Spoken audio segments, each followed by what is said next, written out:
Welcome to the Freedom to Learn podcast. I'm your host, Ginny Gentles.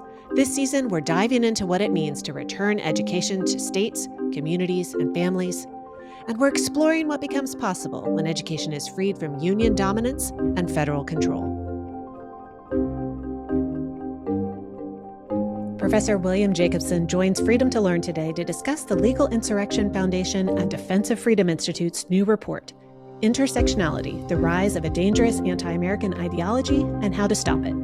Professor Jacobson explains how intersectionality is the driving ideology behind DEI, CRT, anti-Americanism, and campus anti-Semitism. He explains how intersectionality moved from higher education into K-12 classrooms. We talk about the role of teachers' unions and colleges of education, and the rise of destabilizing and violent activist movements like the Turtle Island Liberation Front.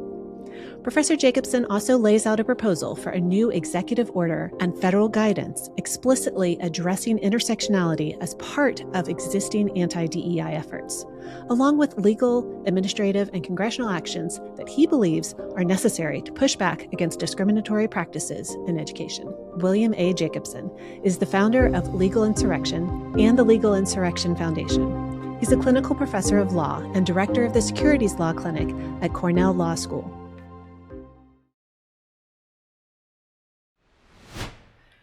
Professor Bill Jacobson, welcome to Freedom to Learn. Thank you for having me on. Our organizations, the Legal Insurrection Foundation and the Defense of Freedom Institute, released a report called Intersectionality, the Rise of a Dangerous Anti-American Ideology and How to Stop It. So this report traces the development and application of intersectionality. What is intersectionality?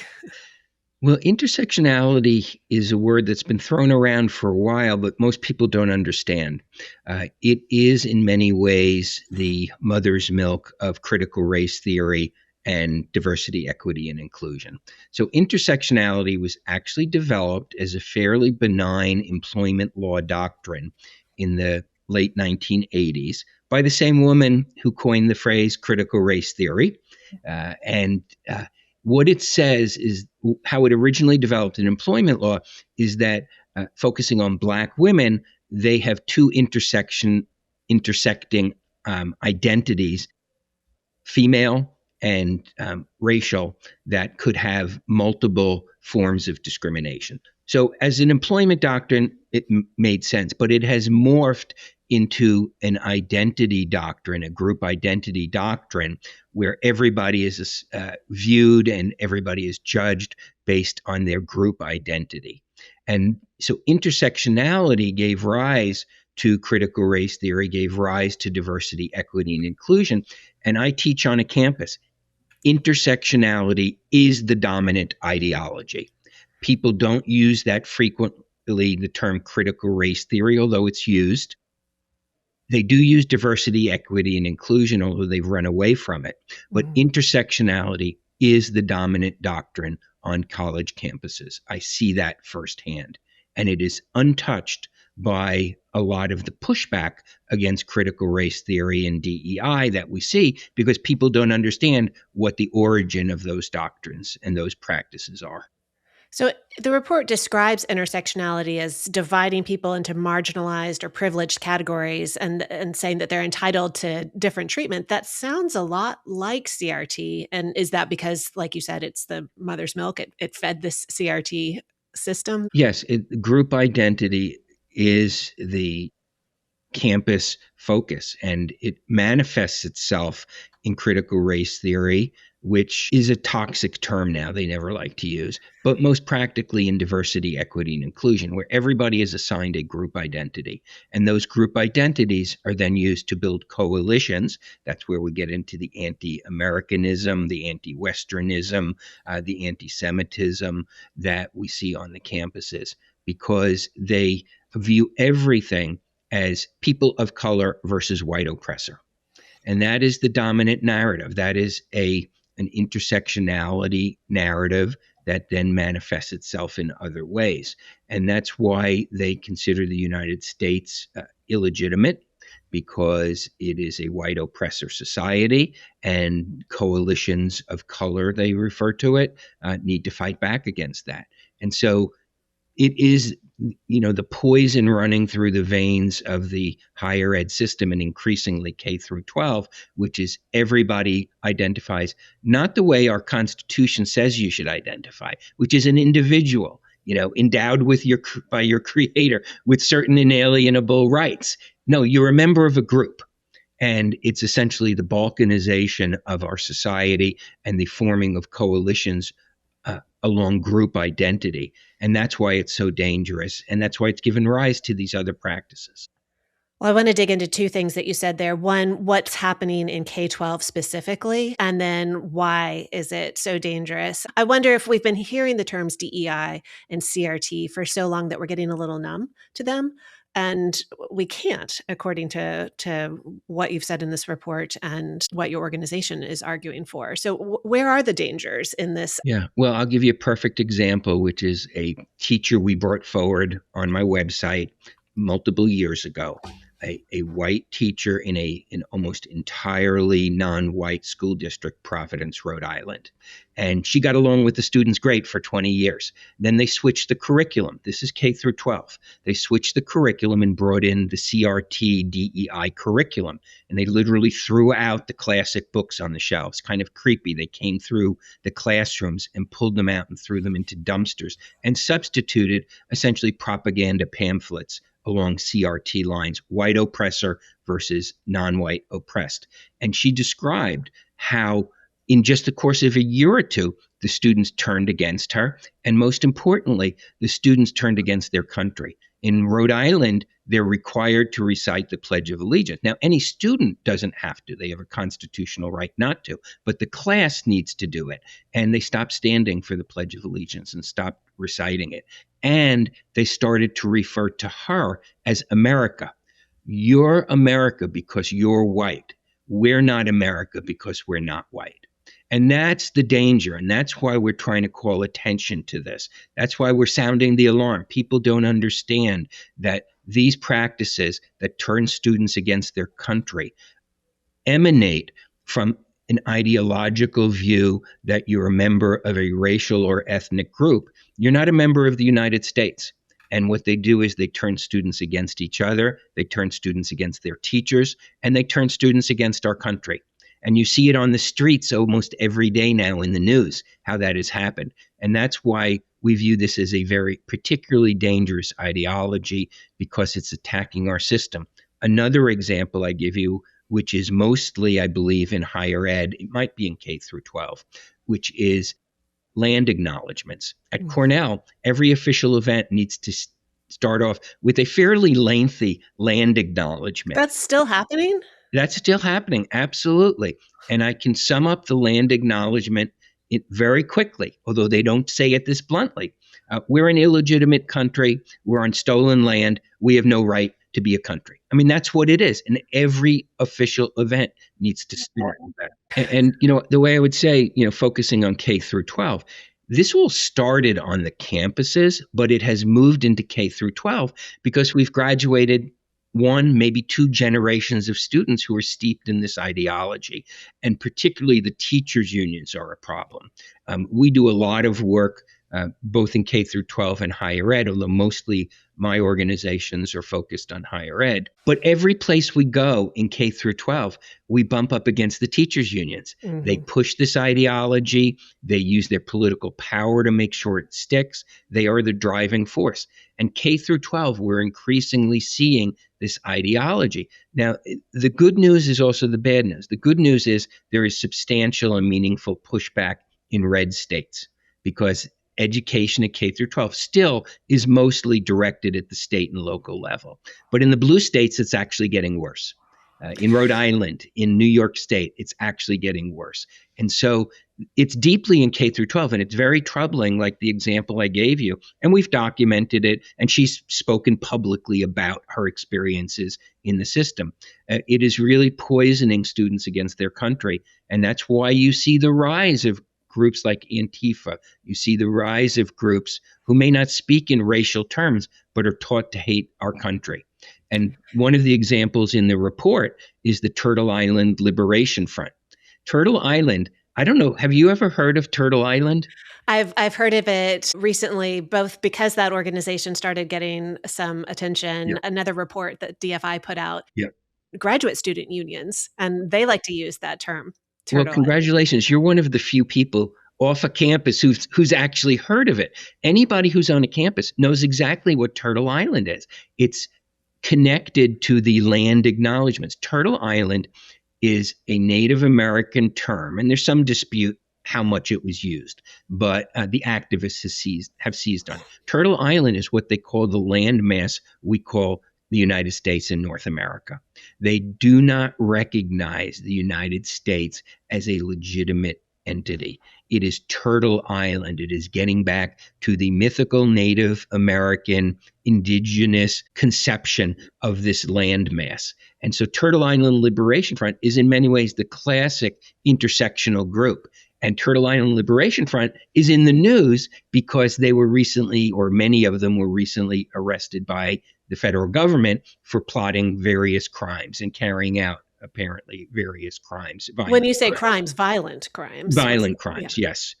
Not thought crimes, actual crimes, violating the planning to blow things up, things like that. And in fact, the Turtle Island Liberation Front was one of the things that motivated us to bring forth this report, because we don't think the policy holders understand it.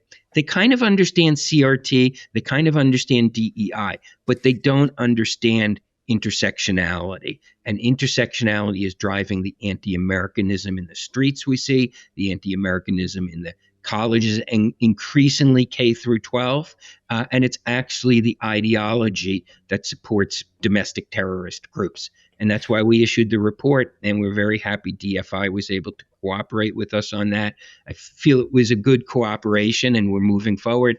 And we're calling on specific actions to be taken. Yeah, I definitely want to explore the specific actions. I want to talk a little bit more about this concept, though, to make sure folks understand just how pervasive it is and what's driving it. And one more thing on the Turtle Island Liberation Front, a number of their leaders identify as transgender. So in Washington, we tend to do things as bureaucrats, as policy wonks in silos. And so the folks who might be thinking we're doing the right thing on gender ideology might have no idea that with intersectionality, it all blends together and becomes this very powerful force. So we have to be aware that we can't do the typical Washington thing and tick off boxes of actions that we've taken on these separate topics, on DEI, on CRT, on gender ideology, when there's something that's weaving it together in such a pernicious way, with things leaving the campus and showing up in society, or leaving the campus and showing up in K-12. It doesn't just happen.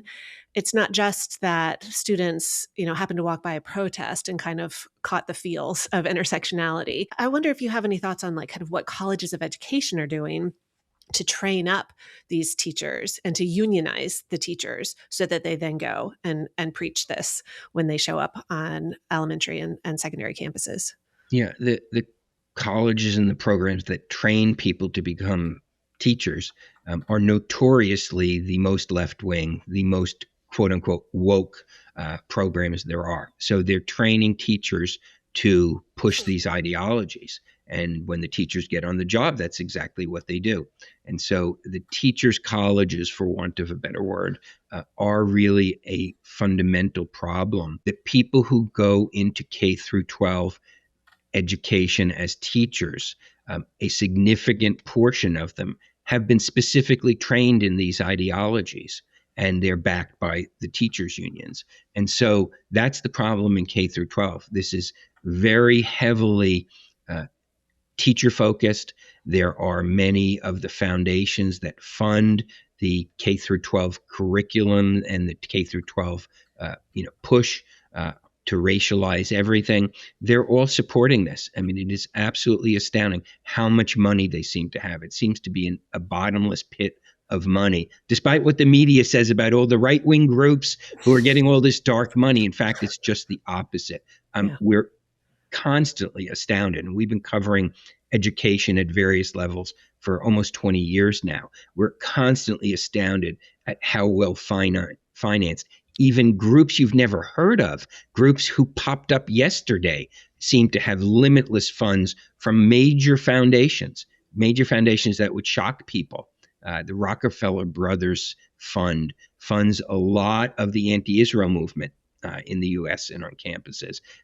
You could run down a list of name brand large foundations which have been captured and which fund all this stuff. So it's really a problem.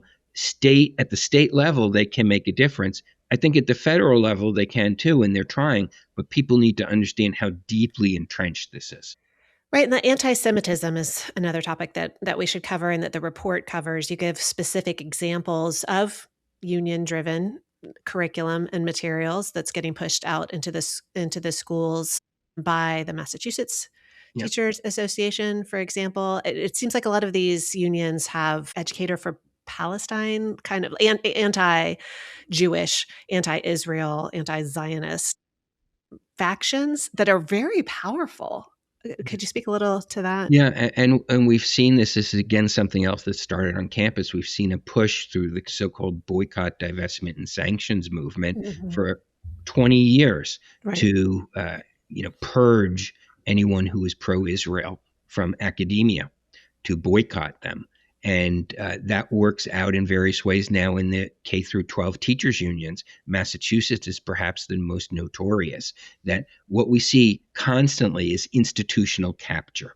People are very motivated. One thing I've noticed, not just on these issues, but other issues, people on the left are extraordinarily motivated. They make this their life. Their entire life becomes being an activist.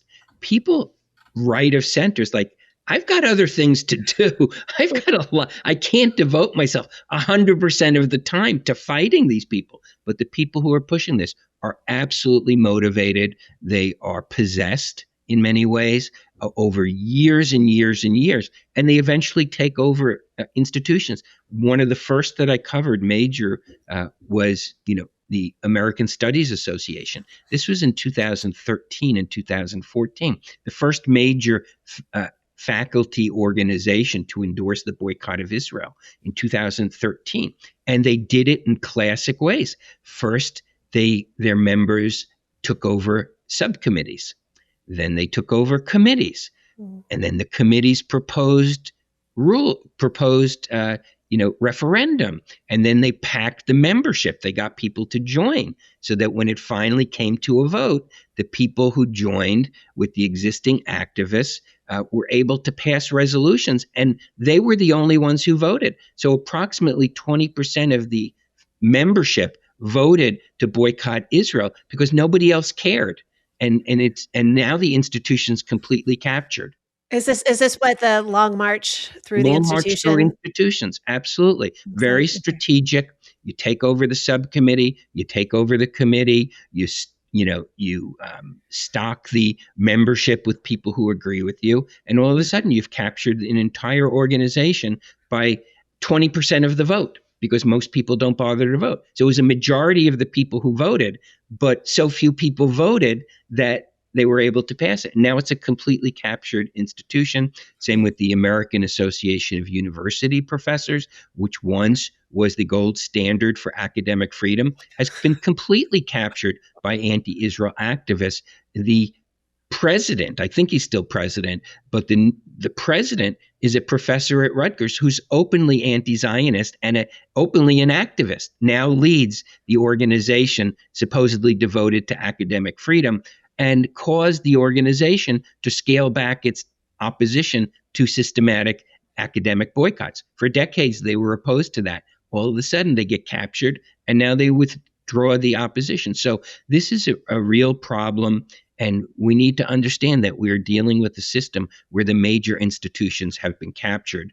Question is, how do you take them back? That's a different question, but they have been captured. You're arguing that it's necessary to deal with intersectionality as a distinct ideology. Maybe we've been playing whack-a-mole as we've been trying to take the institutions back, again, with dealing with things in silos, dealing with the products of intersectionality rather than the ideology itself. So I think that folks in Washington, maybe in state capitals, would say, well, we're already targeting the kind of discrimination that you're talking about. We're already targeting this kind of ideology. How would you push back on that Yeah, I mean, one perspective? of the things we're calling for is to close what amounts to a loophole. Okay. So, in the executive orders have been impactful, can't change the embedded system in a year, but they've been very impactful.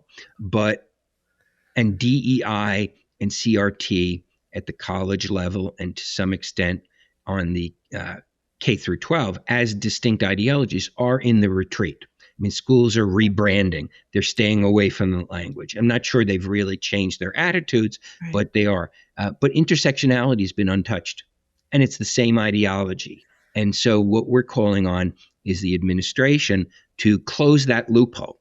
Now, closing that loophole isn't a cure-all. It's not going to fix everything, but it will fix a lot of the problem. It will fix the practices that we've documented that are going on, which are very similar to the racial discrimination and ethnic discrimination that takes place under DEI, but it's under a different name. And it is really the source of it. And so we think it would be an extremely major step forward for the administration to close the intersectionality loophole, to make the existing executive orders more effective and more impactful, because it gets to the underlying ideology which still flourishes openly on campuses. How do you see that loophole showing up in the executive order? So, okay, there've been these anti-DEI, anti-gender theory measures, the executive orders. What exactly is the loophole? Like, do you need the word intersectionality in an executive order, or is it something beyond I that? think it would be helpful to have that. And that's one of the things that we're calling for is a new executive order that makes clear that intersectionality in its various forms is included under the definition of DEI in the prior executive orders. So we're not seeking to redo 6 or Okay. 12 executive orders, just to make clear that intersectionality falls under the prior executive orders addressing diversity, equity, and inclusion. And I think that would have a tremendous impact, just like those executive orders, particularly as to grant funding, Mm. federal contracting, all of those things have been very impactful. But to make it more complete, more inclusive, that's the word they love. To make it more inclusive, we need to include intersectionality. And we think it will have a tremendous impact. And we're not overselling it. No one of these executive orders, no matter what you put in there, can solve everything. But they do have a huge impact, because what we're ultimately seeking to do is not just to stop the discriminatory practices that take place under the rubric of these ideologies, is to change the campus culture. We've been focusing on executive orders, but you're asking for administrative guidance, like dear colleague letters to Exactly. address this Once too. there's this executive order, Department of Education, Department of Justice, HHS, all of these different entities we're hoping will then offer guidance to the people who get their money, as to that intersectionality is included under the prior guidance when it comes to DEI discrimination. And I think that will have a tremendous prophylactic impact, that people will get the message that we need to be careful here, and that we need to include the vast intersectional programming that takes place on campuses and in K through 12. Who are the people that you want to get the message? Because the unions aren't going to get the message, aren't going to take any action. They're going to continue with the talking point of CRT, intersectionality. Those are legal theories that were constructed in the 80s, and they're not taught in classrooms. They'll just continue with that Yeah. talking point. So who are these executive orders? Who is the guidance targeted to? And who do you think will and can take action on this? Well, it's essentially university administrators, university presidents, the ones who set the agenda, the ones Okay. who approve the programming, the ones who approve the academic offerings. They need to get the message that, just like they've been on notice about critical race theory and diversity, equity, and inclusion, discriminatory practices, they need to also keep their focus on intersectionality. And what this is ultimately going to is to dismantling the DEI industrial complex that's on campuses. That industrial complexes included federal funding. I was shocked at how much of this was funded by the federal government, states funding, private philanthropy. The administrators at the universities need to understand that they are in a unique position to change the campus culture through the programming, and that if they want to continue to see the flow of federal dollars, they have to address the intersectionality problem. Yeah, as a board of visitors member of a small university in Virginia, I guess I'd want to put board members on that list as well. I think we kind of float, maybe, I don't want to say above this. We float in this like kind of other world of not really realizing the level of control these kinds of ideologies have an impact on the campus. And so I would say that trustees need to wake up.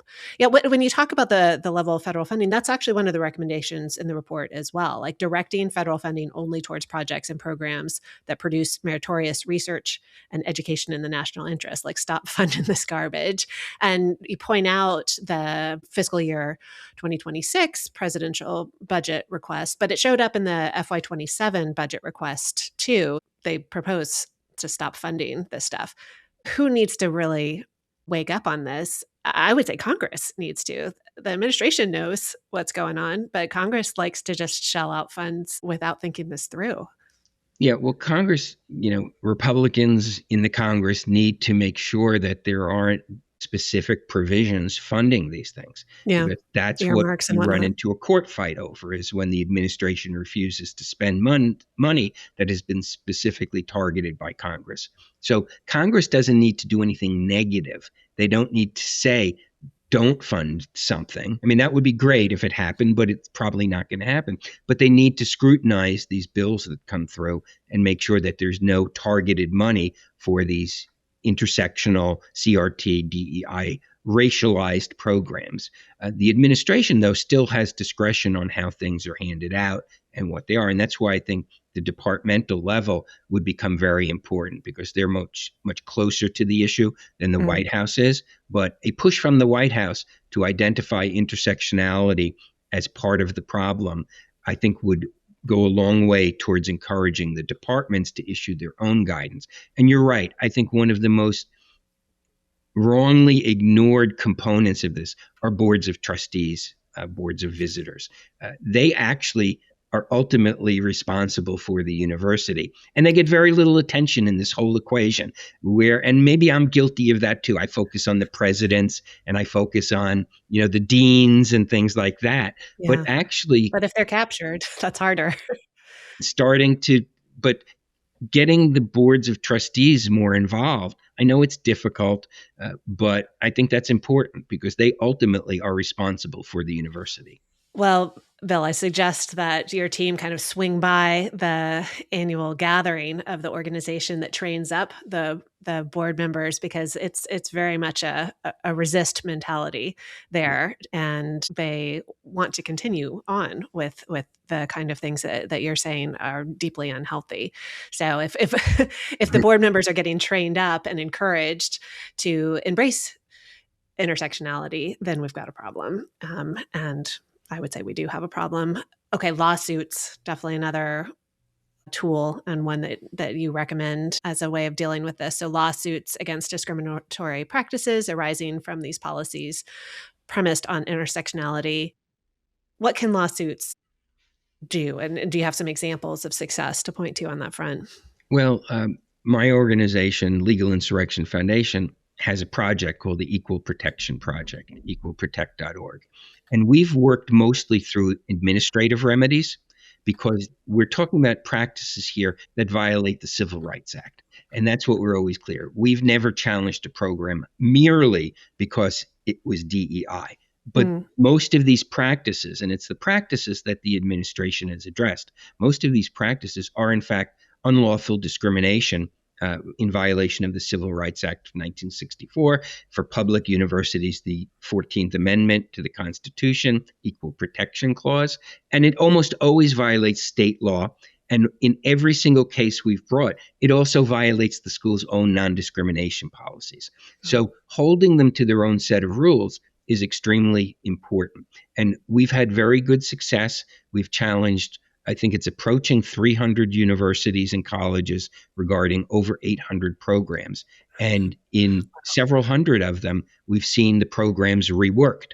Now, are they doing it behind closed doors, what they're not doing openly? That's something that needs to be considered. I mean, and that's a huge issue with the Supreme Court's affirmative action decision, which is, are they actually following it, the colleges? So that's always a problem. But the administrative remedy is extremely important. And we had great success even under the Biden administration at the Department of Education because we challenged practices that are on their face discriminatory. They opened an investigation, still waiting for it to be resolved. The Trump administration did into practices at the Ithaca City School District, where they had events where white students were excluded. They literally had on the website an explanation as to why white students could not attend. We challenged a teacher hiring program in the Providence Public School District, which now the Department of Justice we filed first with the EEOC, worked it through the system, and now the Department of Justice has filed a lawsuit. And we've brought many actions. We challenged practices in the Cal State system at 8 of their campuses where there were certain practices only open to Black males. They've since revised those. We challenged 51 scholarships at the University of Rhode Island, which have now been taken down and under reconsideration because they had discriminatory terms. So we've done this in a lot of places. We've done it in red states, even red states that have banned DEI. We have found some programs and challenged them. University of Tennessee, I think we found. Knoxville, we found a program. And so this is all over the place. It's an all hands on deck situation. We are challenging in court a New York State funded program called the STEP Act, Science Technology Entry Program, where the state provides funds to 56 colleges and universities to provide STEM programming for high school and middle schoolers. So far, great. The problem is the eligibility requirements were discriminatory. If you were Black, Hispanic, or Native American as a student, you were automatically eligible. But if you weren't, i.e., white or Asian, you had to show family economic hardship. That's now in court. We've survived a motion to dismiss. I believe we will win. Nothing's ever 100%, but we should win. It's a pretty open and shut case. But this is what we're seeing. We're focusing increasingly more on state-funded programs since the federal government is not still funding this sort of discrimination. Although we did find 3 openly discriminatory programs at HHS, and we filed a complaint with HHS over that.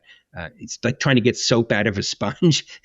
Get this racism out of the system is hard. And so, legal actions, whether they're administrative or they're court, and we focused on administrative because we found it to be a very efficient remedy. Court cases are very expensive, can go on for years. Whereas if you have an administration that's doing its job, they can resolve these things quickly. And like I said, we even had success under the Biden administration, and we're hoping to have even more success under the Trump administration. We have a window of opportunity, which has about 2.5 years left in it, while a like-minded administration is running these agencies.